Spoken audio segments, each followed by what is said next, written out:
It's HOA Jack time! I should have known better than to joke on Facebook Marketplace. I posted a picture of my wife and said, willing to trade for golf clubs. I thought it was funny. She did not. She stared at the screen like I had just detonated a bomb in the living room. Then came the question, sharp as a blade. Did I want a divorce? I blinked. Because I'm like that. What, am I supposed to say no? I didn't have a choice. I went with honesty. And that, as you can imagine, was the wrong choice of words. From that moment, my life became a battlefield. Ignoring me? Check. Yelling at me? Check. Every day is a new maneuver, a new trap. The HOA doesn't help either. Meetings used to be a safe space for me, a tiny corner to pretend normalcy existed. Not anymore. She shows up now, and suddenly the room is no longer neutral territory. It started subtly.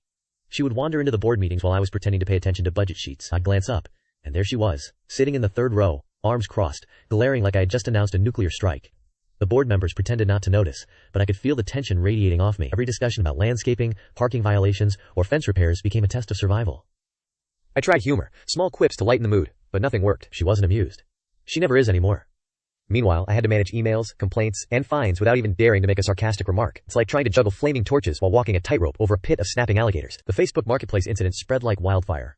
Friends, neighbors, and apparently distant relatives had opinions. Every time someone mentioned golf, I tensed. Every time someone joked about trading spouses for clubs, I wanted to crawl under the table. Even minor HOA issues became dramatic. A broken sprinkler? Suddenly a moral crisis. Someone leaving trash cans out a day too long? Catastrophe. I could no longer hide behind the facade of authority in board meetings because she was there, watching my every move. If I suggested we repaint the clubhouse, I was met with an icy stare. If I approved a fence replacement, another icy stare.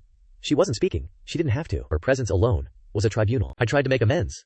I cleaned the garage, organized the recycling, even bought a dozen flowers to leave on the kitchen counter as a peace offering. Nothing worked. She ignored me for a week, then unleashed a verbal assault that would make a drill sergeant proud. Meanwhile, HOA responsibilities piled up.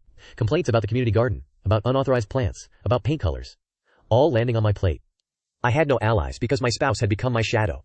I couldn't even suggest new rules without her raising an eyebrow that telegraphed doom.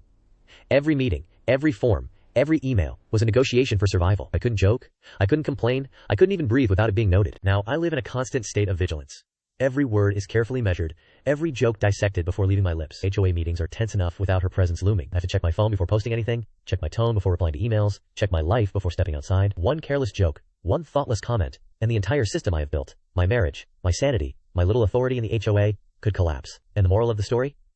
Always be careful how you joke. Facebook Marketplace may seem innocent. Golf clubs may seem harmless, but once the HOA and your spouse are involved, even a tiny slip can create chaos, drama, and relentless scrutiny.